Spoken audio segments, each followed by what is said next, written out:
جیسا کہ آپ حضرات کے علم میں ہے کہ رمضان المبارک کے 2 عشرے گزر چکے ہیں، تیسرا عشرہ بھی اپنے اختتام کی طرف گامزن ہے، اور اس کے 2 دن گزر چکے ہیں، دوسرا دن ہے آج۔ تو اس حوالے سے چند ایک ایسی باتیں کہ جو ہم رمضان المبارک کے اندر کر لیں، جس کی وجہ سے ان اعمال کو ہم جب کریں گے تو ان کی عادت ہمیں پڑ جائے گی۔ اس کے بعد جب رمضان ختم ہوگا تو خود بخود ہماری وہ عادت جو رمضان کے اندر پڑ جائے گی پورے سال اسی طرح رہے گی، پھر ہمیں عمل کرنے کے اندر کسی بھی مشقت اور دقت کا سامنا نہیں کرنا پڑے گا۔ ان میں سے سب سے پہلی چیز جو ہے وہ یہ ہے کہ رمضان المبارک کے اندر دوسرے مہینوں کے اعتبار سے عبادات کرنا بہت آسان ہوا کرتی ہیں، اور ان عبادت کے اوپر اپنے آپ کو جمانا اور کھڑا کرنا بہت آسان ہوتا ہے بنسبت دوسرے مہینوں کے۔ اگر کوئی بندہ اس مہینے کے اندر اپنے آپ کو کسی عبادت کے اوپر کھڑا کر لیتا ہے، اپنے آپ کو اس عبادت کا عادی بنا لیتا ہے، تو اللہ تعالیٰ سے امید یہی کی جا سکتی ہے کہ انشاءاللہ العزیز بقیہ جو 11 مہینے ہیں ان کے اندر خود بخود ہماری اس عادت کے مطابق عمل ہمارے اعضاء سے سرزد ہوتے رہیں گے۔ ان میں سب سے پہلی چیز جو لکھا ہے اکابرین نے اللہ کے رسول صلی اللہ علیہ وسلم کے فرمان کی روشنی میں،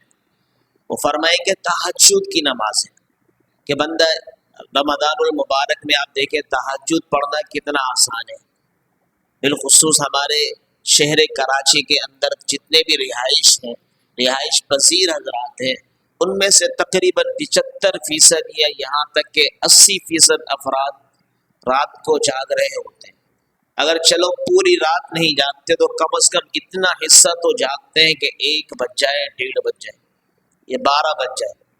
تو کوئی بندہ اگر اتنے وقت تک جاگتا رہے، اس کے باوجود تہجد نہ پڑھے، اس کے باوجود تہجد کا اپنے آپ کو عادی نہ بنائے، تو اس کو ہم بد نصیب کہہ سکتے ہیں، اس کو محروم کہہ سکتے ہیں، اس کو نیکی سے دور کہہ سکتے ہیں۔ تو جو بندہ تہجد کا اپنے آپ کو عادی بنا لیتا ہے تو اس کے لیے تہجد پڑھنا کوئی مشکل نہیں ہے۔ ہمارے اکابرین، ہمارے اسلاف، ہمارے علماء، ہمارے بزرگ حضرات جو تھے، ان کے لیے تہجد کا پڑھنا اس طرح آسان ہے جیسا کہ ہمارے لیے دن کے اندر کسی نماز کو پڑھ لینا آسان ہے۔ ان کی ایک روٹین تھی، ان کی ایک ترتیب تھی، ان کی ایک اپنی ترتیب کے ساتھ وہ چلا کرتے تھے۔ ان کے لیے بہت آسان تھا عبادات کا بجا لانا، یہاں تک کہ تہجد کا۔ تو اللہ کے حبیب صلی اللہ علیہ وسلم نے ارشاد فرمایا علیکم بقیام اللیل، کہ تمہیں چاہیے کہ تم قیام اللیل یعنی رات کے اندر تہجد، جو رات کی جو نماز ہے، اس کو پڑھا کرو۔ آگے اللہ کے حبیب نے فرمایا فَإِنَّهُ دَأَبُ الصَّالِحِينَ قَبْلَكُمْ، اس لیے کہ تم سے بھی پہلے جو نیک لوگ گزرے ہیں ان کی بھی عادتیں رہی ہیں، ان کی بھی یہ ایک عملی جامہ پہنانے کی صورت میں اس عمل کو کر کے دکھایا ہے لوگوں کے سامنے، لہٰذا تمہارے بھی ذمے ہے کہ تم بھی تہجد کی عادت بناؤ۔ ساتھ ساتھ میں فرمایا کہ اس سے ہوگا کیا ہوگا، وَهُوَ قُرْبَةٌ إِلَىٰ رَبِّكُمْ، یہ تہجد کا پڑھنا تمہارے رب کے تمہیں قریب کر دینے کے برابر ہے۔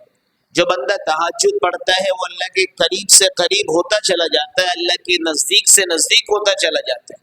آگے مزید اللہ کے حبیب نے فرمایا وَمَغْفِرَةٌ لِلسَّیِّئَاتِ، کہ جو تمہارے یہ گناہ ہیں ان کے لیے تہجد کی نماز پڑھنا کفارہ بن جائے گا۔ ساتھ ساتھ اللہ کے حبیب نے فرمایا وَمَنْہَاتٌ لِلْإِثْمِ، اور جو تمہارے ایک وہ گناہ ہے جو ظاہری ہے، ایک وہ گناہ ہے جو باطنی ہے، ان باطنی گناہوں کے سے بھی آپ کو روکنے کا ذریعہ تہجد کی نماز بن جائے گی۔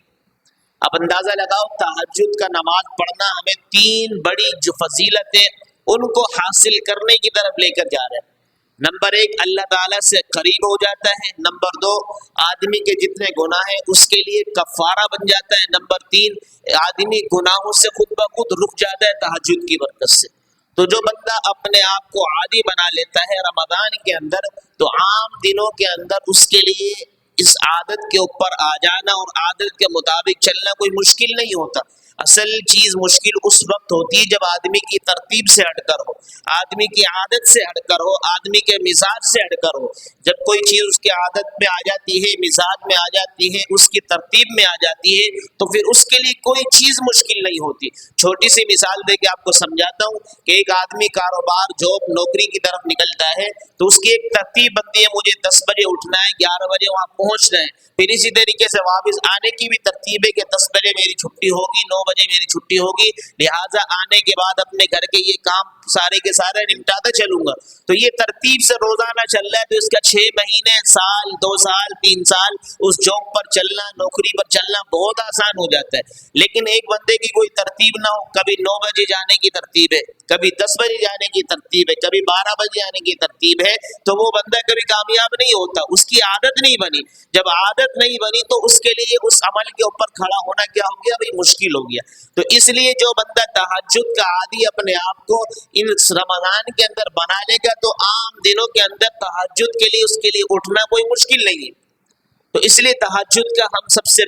بڑا جو اہتمام کرنا ہے ہمیں رمضان کے اندر، وہ تہجد کا کرنا ہے۔ اللہ کی قسم تہجد کے اتنے فائدے کہ جو بندہ تہجد پڑھتا ہے، اللہ تعالیٰ آسمان دنیا پر آ کے کہتا ہے کوئی مجھ سے مانگنے والا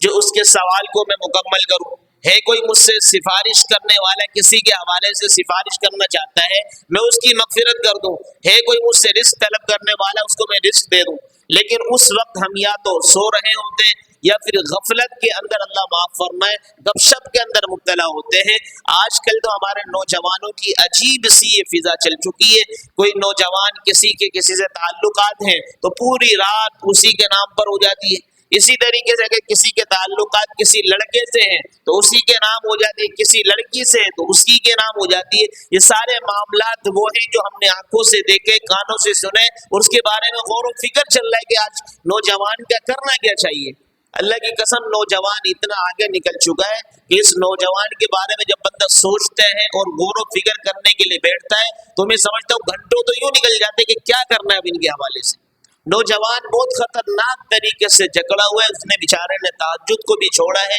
قرآن کی تلاوت کو بھی چھوڑا ہے، توبہ استغفار کو بھی چھوڑا ہے، درود شریف کی کثرت کو بھی چھوڑا ہے، یہاں تک کہ رات کی جو عبادت ہے صلاۃ التسبیح پڑھ لے اس کو بھی چھوڑ دیا ہے۔ جیسے آپ نے وہ سنا ہوگا لیلا مجنوں کا ایک واقعہ کہ لیلا مجنوں کی ایسی دوستی تھی، ایسی آپس میں محبت اور عشق تھا کہ فرمایا کہ رات گزر جاتی تھی پتہ ہی نہیں چلتا تھا، بیائی نہیں۔ اسی طرح ہمارے نوجوان جو ہے وہ اس چکروں میں پڑھ کر خدا کی قسم اپنے آپ کو ضائع کر رہے ہیں، اور ضائع کرنے کے بعد اپنے عمل کو بھی ضائع کر دیتے ہیں۔ عمل تو دور کی بات ہے، اپنی جان کو ضائع کر دیتے ہیں، اپنی جان کو داؤ پہ لگا دیتے ہیں کہ یار حالانکہ اللہ کی کتنی بڑی امانت ہے یہ جان ہماری طرف۔ اللہ تعالیٰ کل قیامت کے روز ایک ایک عضو کے بارے میں پوچھیں گے بھائی اس عضو کو تم نے کہاں استعمال کیا، اس حصے کو تم نے کس استعمال میں لیا، تو اس کا جواب کل قیامت کے روز ہمارے پاس نہیں ہوگا اگر اس طرح ہم اپنے آپ کو گزار رہے ہیں۔ تو پہلی بات کہ تہجد کا ہم عادی بنائیں، اور یہ آخری عشرہ چل رہا ہے، اس کے بارے میں اللہ کے حبیب صلی اللہ علیہ وسلم کے بارے میں آتا ہے کہ کان رسول اللہ صلی اللہ علیہ وسلم یجتہد فی العشر الاواخر ما لا یجتہد فی غیرها، کہ اللہ کے حبیب صلی اللہ علیہ وسلم جو 3 عشرے رمضان کے پہلا، دوسرا، تیسرا، کہ تیسرے عشرے کے اندر اس طرح کوشش و جد و جہد میں لگ جاتے تھے، اس طرح عبادت میں ہمتن ہو کر لگ جاتے تھے کہ پہلے جو 2 عشرے تو ان میں اس طرح کی عبادت نہیں کرتے تھے۔ اس کی وجہ ایک حکمت یہ نظر آتی ہے کہ اس لیے کہ اللہ کے حبیب کو معلوم ہے کہ یہ مہمان جو ہے یہ اب جانے کی طرف ہے، کیوں نہ اس کی خوب اچھی طرح قدر کر لی جائے کہ جو 2 پہلے عشروں کے اندر نہ کی ہو۔ اگر ہم بھی اسی نیت سے، ہم بھی اگر اسی عزم سے، اسی ارادے سے اگر اللہ تعالیٰ کیا جو مہمان ہماری طرف متوجہ ہے رمضان کی صورت میں، اس کی قدر کر لیں تو انشاءاللہ العزیز اللہ نے چاہا تو اگلے جو بقیہ ایام ہیں وہ اچھی طریقے سے گزریں گے، اور ساتھ ساتھ میں رمضان کے بعد بھی اچھا ہمارا وقت گزرے گا۔ تو سارے انشاءاللہ ساتھی کریں گے اس کی فکر تہجد کے حوالے سے۔ دوسرے نمبر پہ جو ہم نے جو باقی دن رہ گئے، کچھ دن ہیں، 8 ہیں یا 7 ہیں یا 9 ہیں، اللہ تعالیٰ جتنے بھی دن خیر و عافیت سے گزارے۔ ساتھ میں فرمائے کہ جو روزے کا اہتمام ہے، روزہ کوئی بھی چھوٹنے نہ پائے۔